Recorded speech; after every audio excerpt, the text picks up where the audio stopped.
I always turned my nose up at the term vanished into thin air when it's used to describe missing people because it makes it almost seem like something mythical happened when these are real people with real lives that we're discussing. But if there's any case you could use, quote, into thin air for, it would be the case of Jason Jolkowski, a 19-year-old friendly and responsible man that disappeared in Omaha, Nebraska back in 2001. And the host of the Unfound podcast, who did a wonderful interview with the mother of the victim that we're going to talk about today, said it best. When it comes to the term, quote, vanishing into thin air, this case fits the description. Believe me when I tell you, this one is a real head-scratcher. In fact, one police officer that had worked on Jason's case called it, quote, the most baffling case he had seen in 30 years. In the 19 years he has been missing, not a single clue or piece of evidence has turned up. So buckle up and let me tell you about the disappearance of Jason Anthony Jolkowski.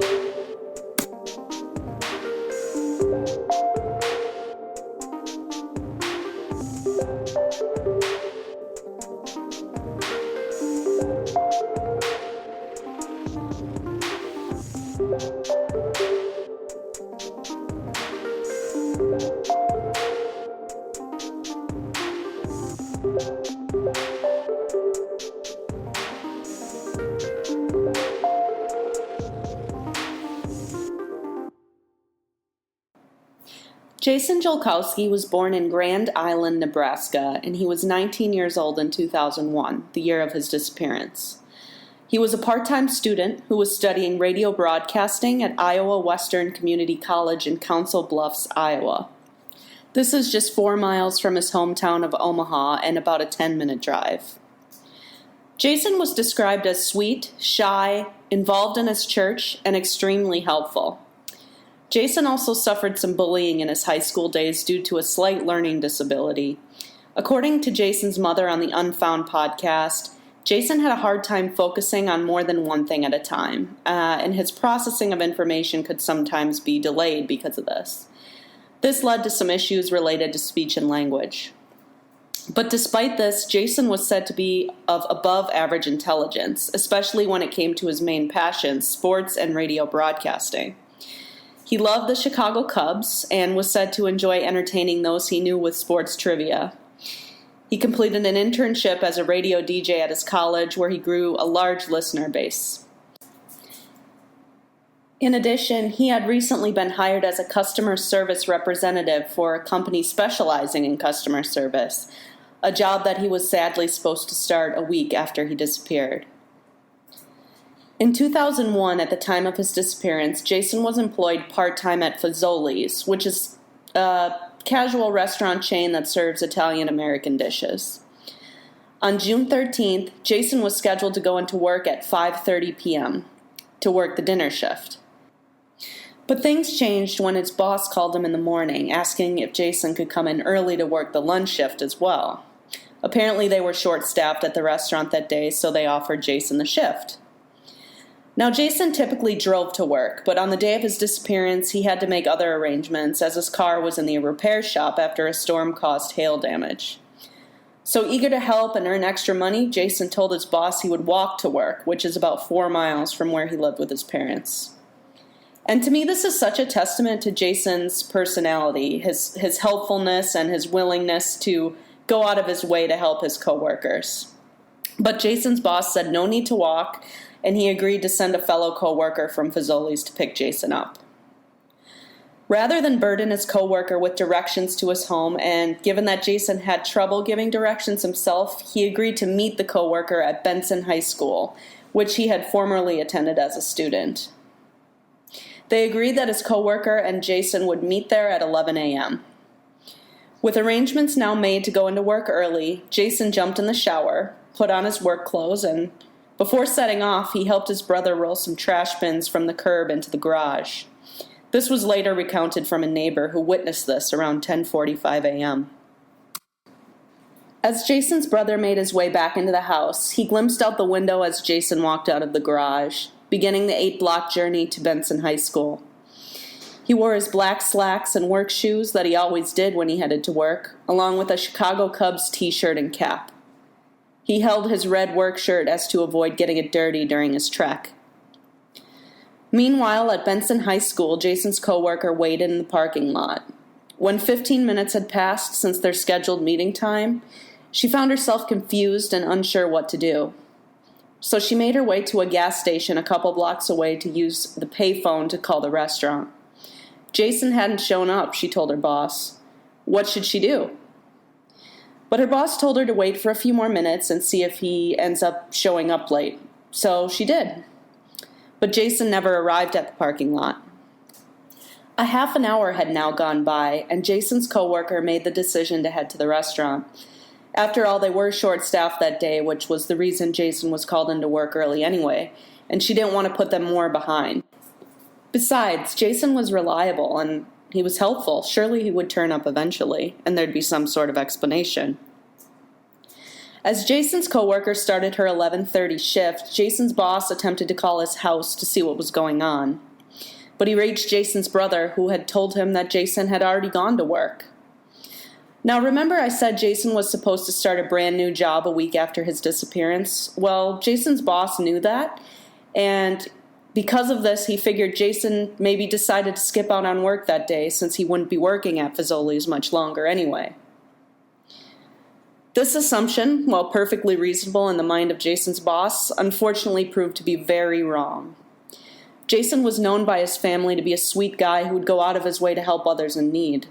No way he would play hooky when the restaurant was short-staffed. It just wasn't him. Jason's parents weren't made aware that there was anything amiss until later in the evening, as they were both at work at the time. Jason's father, Jim, arrived home around 5 p.m., not knowing his son was called into work early. He thought he was supposed to drive Jason to work to his evening shift since Jason's car was in the shop. When he discovered that Jason wasn't home, he called his wife, Jason's mom, Kelly, asking if she had heard from him. She had not. It was then that they realized something was very wrong. As days passed and Jason was still nowhere to be found, the police realized this wasn't just another case of an irresponsible teenager that was blowing off his responsibilities to hang out with his friends. They started their investigation by interviewing everyone Jason knew: neighbors, friends, fellow employees at Fazoli's, and frustratingly, no one claimed to know anything about what could have happened to Jason. Jason was last seen around 10:45 a.m. by a neighbor, as you recall, pulling the trash bins into his family's garage. Sometime in between 10:45 and 11 a.m., when he was scheduled to meet his coworker, and somewhere in the 8 blocks spanning between his house and the high school, Jason seemingly vanished. The next item on police's list was to go door to door to all the homes on the route that Jason was believed to have taken that day. No one recalled seeing him or anything unusual for that matter. Surveillance cameras at Benson High School were functioning and were checked, but Jason never appeared on any of them, suggesting he never arrived at the school. In addition to the route Jason would have taken that day, south on 48th Street and west on Bedford Avenue, police also searched parks and wooded areas to no avail. It was as if he was there one moment and simply gone the next. Hey everybody, Megan here. I know it's been a while since I last posted. It's been kind of a busy year, but I'm back, and I'm actually in Omaha, Nebraska right now.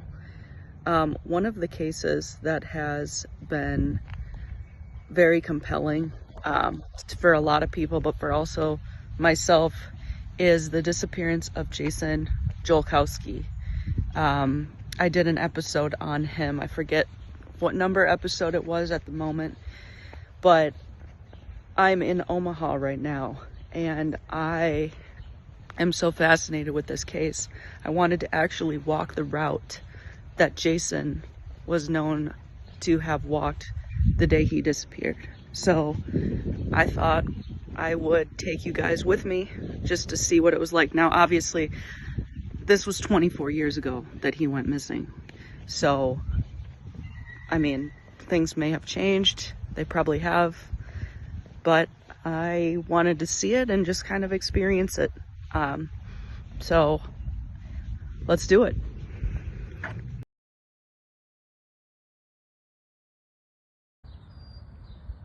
So here is 48th Avenue and Bedford Avenue, which was around Jason's last known location. So he would have walked this way, which is west on Bedford Avenue.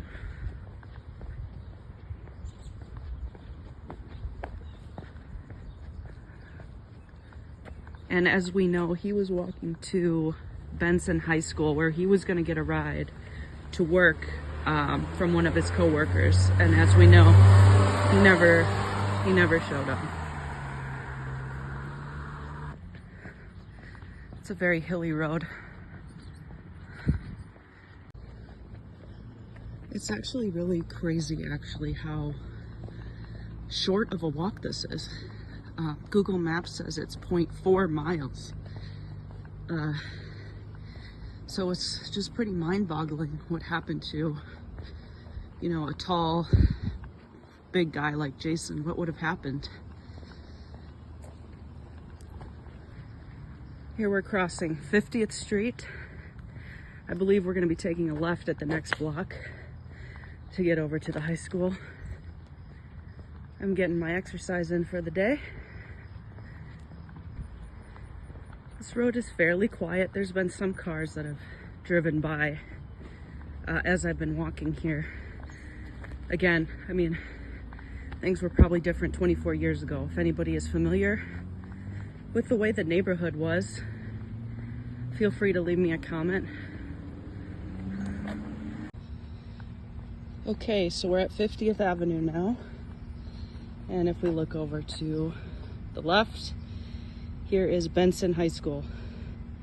So this is where Jason was supposed to meet his friend to give him a ride to work, and he was never seen on surveillance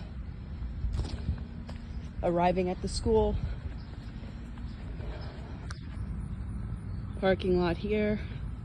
Looks like we've got a football field up here. So that's it. I just wanted to do this while I was here, just to, we often read about these cases and we know about them, and sometimes it's hard to remember that these are real things that actually happened. So being in this place where this happened 24 years ago it just makes it all the more real. I don't know if that's dramatic, because this was 24 years ago, but let me know what you think. What do you think happened to Jason Jolkowski? 2001, middle of summer, middle of the morning. I'd be interested to know your thoughts on what you think happened. I couldn't find anything to suggest that Jason had a cell phone in 2001. It would have been much less common for someone to have one back then, but his bank account was never touched either. What caused a responsible and, by all accounts, happy teenager to disappear within an 8-block journey? How did no one see anything? These are the questions that have haunted Jason's parents for years. They strongly believe that foul play is involved here, as they insist Jason would never have left of his own accord. So let's talk about this as a potential theory. At the time of Jason's disappearance, he had only a small circle of friends, and as far as his parents knew, he was not in a relationship and didn't drink alcohol or do drugs. While plenty of teens hide these things from their parents, Jason's mom, Kelly, tells the Unfound podcast that she really doesn't believe Jason was involved in anything of that nature. He wasn't known to be fighting with or have problems with anyone, and as mentioned earlier, everyone in his circle was thoroughly questioned and cleared. Moreover, finding someone Jason knew that had any sort of motive proved to be even harder. Who in his life would have known he would be headed to work that day early, other than his boss, his brother, or the coworker who was supposed to pick him up? This brings us to the potential that Jason was harmed by a stranger. Investigators did question sex offenders in the area, and they even searched the home of one, but in the end there was no evidence that linked any of them to Jason. Could Jason have gotten into someone's car under a ruse that someone needed help? While every criminal has their motives when it comes to these victims, Jason doesn't really fit the bill. He was tall, in shape. Who would mess with him and for what reason? While the area that Jason would have traveled that day in Omaha was said to be fairly safe, I'm told that as close as a few blocks away the neighborhoods became rougher, meaning gang activity and crime in general. But Jason is an unlikely candidate for being involved in a gang. But was he targeted for some unknown reason? And if so, what would that reason be? And where is his body? Another popular theory I've seen in this case is perhaps Jason was killed in a hit and run, the driver panicking only to dispose of Jason's body and take off. But with this theory, you have to take into account that no one saw or heard anything suspicious. There were no tire marks in the road, no screeching noises of a brake pedal slammed down too late, no commotion. Further, you would have to believe that the person who did this opted to hide Jason rather than call for help or just flee the scene. Pretty risky if you ask me. Not to mention, I'm not sure how easy it would be for someone to physically dispose of a grown man at just over 6 feet tall and 160 pounds. Did Jason get into a vehicle or enter someone's house willingly? He loved to help people, and did someone take advantage of that? This would explain the lack of evidence if Jason willingly went somewhere with someone. It seems like the other scenarios mentioned would cause a scene, especially in broad daylight. It should be mentioned that just over a month later, on July 19th, 2001, another 19-year-old man disappeared from the general area that Jason lived. His name was Samuel Sherman. Samuel supposedly went to a job interview and was reported missing after that. However, the details surrounding this case are uncertain. It's not clear who reported him missing or if he even is still missing. There's not even a photo of him available online.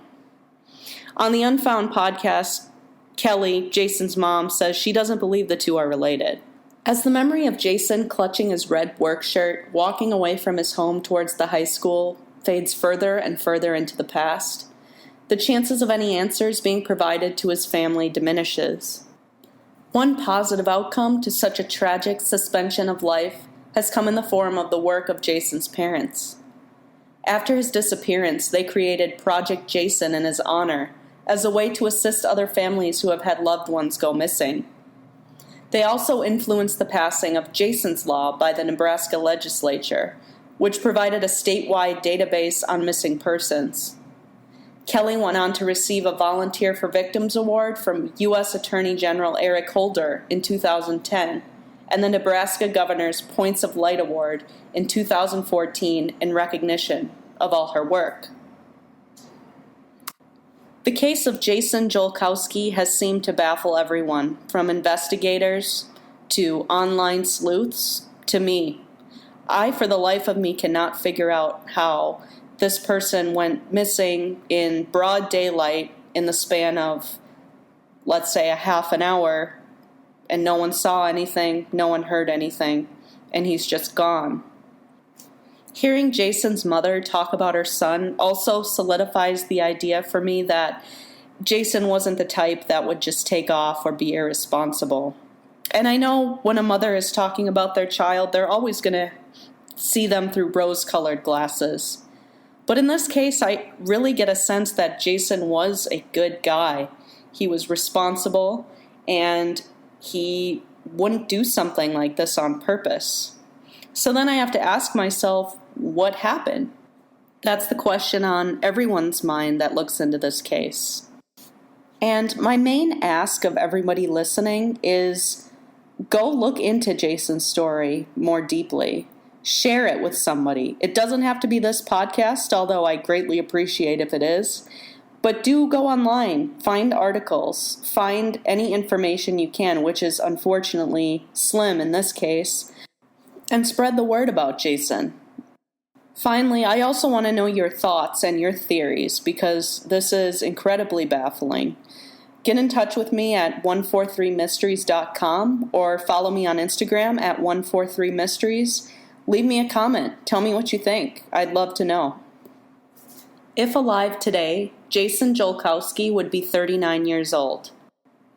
In 2001, he had brown hair, brown eyes, and stood at 6'1". He weighed 160 pounds. Jason was last seen wearing black slacks, a blue or black Chicago Cubs t-shirt and cap, and he was holding a red work shirt. He was also wearing black dress shoes. If you have any information on the disappearance of Jason Jolkowski, please contact the Omaha Police Department at 402-444-5657. That's 402-444-5657. Thank you so much for listening to 1 minute and 43 seconds, a true Unsolved Mysteries podcast. We'll see you next time.